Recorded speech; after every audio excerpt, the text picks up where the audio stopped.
Bien.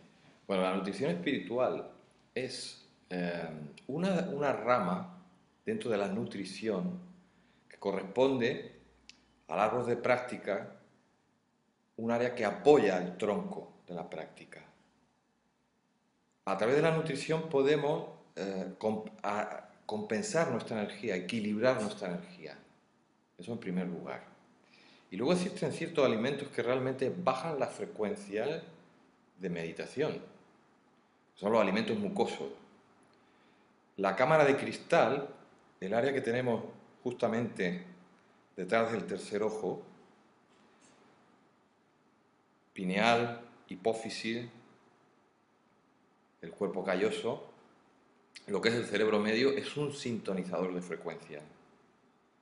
Cuando ingerimos alimentos que producen mucosidad, como puedan ser los huevos, los lácteos, los alimentos que acidifican el organismo, se deposita cierta mucosidad en este área, en la cámara de cristal, en esta frecuencia que nos conecta con el infinito, en este modulador de frecuencia, sintonizador, y de alguna manera nos impide que las frecuencias de meditación sean elevadas, por lo tanto van a frenar, van a hacer que las prácticas no tengan el efecto que podrían tener. Paralelamente, cuando nosotros hacemos una dieta diferente a la que hacíamos, creamos un espacio para un cambio. Cualquier cambio necesita un espacio en nuestra estructura. A través de la alimentación podemos crear ese espacio para un cambio mayor. Y esto puede parecer un poco locura o un poco demasiado pretencioso, pero realmente no es así. Nuestra estructura mental está conectada a los hábitos alimentarios. Por lo tanto, cuando hacemos un cambio en la dieta, vamos a crear la posibilidad de que esa estructura mente, alimentación se rompa, creando un espacio donde es más fácil llevar a cabo cambios. Cambios a todos los niveles, en las capas, físicos, energéticos, emocionales, incluso mentales. ¿Qué alimentos hay que eliminar específicamente y por qué? Bueno, como te decía antes, sobre todo los alimentos que producen mucosidad. El lácteo es el número uno. El lácteo es el enemigo de la cámara de cristal por la gran mucosidad que producen. Podemos, por ejemplo, si cogemos un vaso de leche y lo vaciamos, vemos que queda una capa que si la dejamos secarse es completamente pegajosa. Es el alimento mucoso número uno. En segundo lugar, el huevo. El huevo produce gran mucosidad también en el cuerpo. De hecho, si vemos sobre todo la clara, está constituida por albúmina. Si hacemos la misma operación en un vaso, vamos a ver también cómo es adhesiva, es casi un pegamento. Y en tercer lugar, todos los alimentos que producen acidez en el cuerpo, como puede ser la naranja, el tomate, todos los azúcares. Los azúcares estarían en el tercer lugar. El azúcar además produce un efecto inmediato sobre lo que es el canal central, el canal de la conciencia individual. Este canal vibra dependiendo de nuestro nivel de conciencia. Cuando tomamos azúcar, esta frecuencia baja. Y si no, podemos hacer la prueba. Hagamos una meditación, una buena meditación. Nos vamos a sentir expandidos cuando terminemos, con un nivel de conciencia elevado.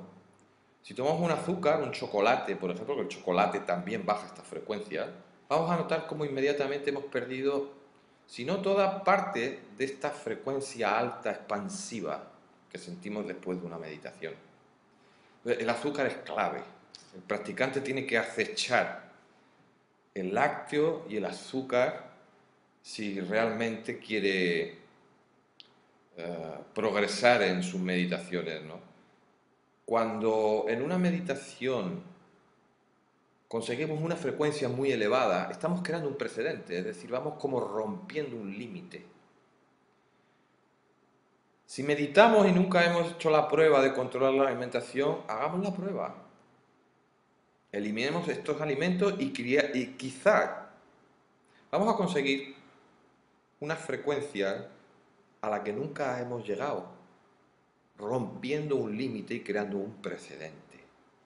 Por lo tanto, cualquier meditador, cualquier iniciado, cualquier yogi, debería hacer esta experiencia. Hay otros alimentos también que perjudican, como puedan ser las grasas saturadas, que están en los fritos, en la bollería industrial, pero bueno, quizás tenga más efectos sobre otras áreas, son factores proinflamatorios, ayudan a crear sustancias inflamatorias en el organismo. El grupo de las solanáceas, tomate, pimiento, berenjena, patata, todo esto también debilita los riñones y los riñones guardan la esencia y también tienen mucho que ver con... ¿Por qué debilitan los riñones? Bueno, llevan una sustancia que es solanina, que es un tóxico. Es decir, es una familia de alimentos que tienen una sustancia tóxica.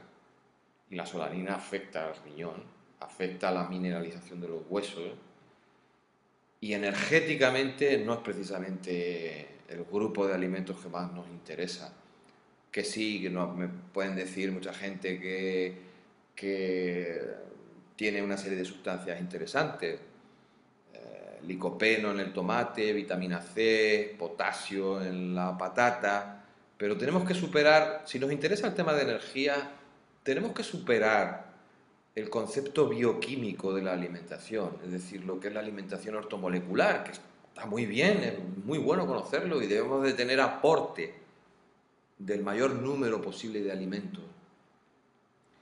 Pero el paso definitivo cuando se trabaja con energía es conocer la nutrición energética. La base de la nutrición espiritual es energética. Por lo tanto, la nutrición espiritual bebe de varias ramas y una de ellas es la nutrición energética. La macrobiótica, con todos sus inconvenientes o quizás llega a ser excesivamente fundamentalista y aplica un sistema a todo el mundo cuando realmente la nutrición debe ser un acto de conciencia y debe de buscar realmente cuáles son los alimentos que a ti te convienen más. Dentro del trabajo de conciencia, la nutrición espiritual termina siendo nutrición consciente, donde a través de tu conciencia, como parte de la interacción con el entorno, averiguas qué efecto tiene sobre tu conciencia, sobre tu físico, sobre todas tus capas sutiles, un alimento u otro. Y hay alimentos como la carne, donde ha sido desechada como creencia en muchas líneas de trabajo espiritual, las líneas hindú, que realmente no se justifica. No porque no produzcan toxinas, evidentemente producen cierto nivel de acidez, pero hay que tener en cuenta que gente que sea muy yin necesita cierta cantidad de alimentos yang para compensar su estructura. Y a la hora de considerar a todos los seres como vivos y conscientes, no sé por qué una planta tiene que ser menos que un animal. Por lo tanto, un vegetariano come plantas que tienen conciencia. Esto puede estar basado en la idea del antropocentrismo, de todo lo que esté más cerca de nosotros parece que tiene más valor, cuando en realidad todo lo consciente tiene un valor igual, ¿no? Podríamos hablar muchísimo más de esto, pero creo que tampoco es cuestión de alargarnos demasiado. ¿Qué hay que comer? Lo que te conviene. Y lo que te conviene no es igual para todo el mundo. Es verdad que existen una serie de alimentos que son claramente perjudiciales, ¿no? Pero bueno, dentro del trabajo de conciencia, como rama del árbol de práctica, la nutrición es una forma de apoyo a las prácticas, sobre todo en las primeras fases de trabajo energético es clave, ¿no? Y a la larga deja de ser tan importante. En cuanto tu frecuencia aumenta a un nivel muy elevado, cualquier cosa que comas será vibrada con tu vibración y ya no. Por lo tanto, todo en cada momento y en cada persona es diferente. No podemos establecer dietas para nadie, ni para siempre. Es decir, la dieta debe ser algo móvil, debe variar del invierno al verano, debe tener en cuenta los cambios, los ciclos. Estamos en un continuo cambio. No podemos estancarnos en algo en concreto. En invierno será mucho más útil utilizar alimentos más calientes, bajar los crudos, subir en verano las frutas, las verduras, y tomar más alimentos calientes en invierno, alimentos más yang. A lo mejor necesitamos más legumbres, más carne, si comemos carne. ¿Cuál es la diferencia entre yin y yang respecto a la nutrición y respecto a una persona yin o yang? Bueno, yin y yang son los dos extremos. Habla de la polaridad. Bien, pues hay alimentos que son más yin, como pueden ser los azúcares, son extremo yin, o el café. O alimentos más yang, la carne estaría en el otro extremo, porque energéticamente estos tienen esa energía. Podríamos decir que hay unos alimentos que son neutros, donde están todas las semillas, y en los granos, legumbres, cereales, todos están en el centro, es decir, no nos van a desviar. Y siempre sería conveniente evitar los alimentos extremos, a no ser que también tengamos una tendencia al extremo. Si somos extremadamente yin, tendremos que buscar alimentos más yang. Pero siempre podremos tomar alimentos menos yang, ¿eh? Cualquier extremo te va a llevar al siguiente. Si tomamos mucho azúcar, vamos a ir a buscar solomillo de buey, carne roja, ¿no? Porque es un extremo yang. En esta búsqueda del equilibrio vamos a perder mucha energía, ¿eh? Vamos a estar oscilando porque las emociones también paralelamente van a ir con estas oscilaciones, ¿no? Habla de las capas respecto a la nutrición, a las capas de la persona. ¿Querías hablar de la anatomía sutil? Bien, hay 8 capas. Tenemos la capa física, después la energética, meridianos de acupuntura, sistema eléctrico del cuerpo. Después estaría la emocional. La capa más sutil siguiente sería la mental, la estructura mental. Y después ya hay capas, la siguiente capa ya sería la capa causal o kármica. La más profunda sería la capa que se llama de individuación. Y la última sería el cuerpo búdico o guía interno, mente divina, como quiera llamarlo. Evidentemente la frecuencia de lo que comamos van a actuar en las distintas capas. Esto significa que dependiendo de nuestra alimentación, bueno, o podemos embotar el físico directamente a base de grasas, por ejemplo, saturadas, cerdo.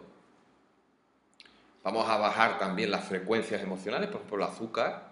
Ahí existe una relación directa, aparte de la acidez que pueda producir en la capa física, el azúcar va a afectar a las emociones. Y aunque de momento el azúcar parece que calma, si tenemos ansiedad, vamos a buscar azúcar, porque parece que calma, produce satisfacción, es pan para hoy y hambre para mañana, porque se va a producir un bajón.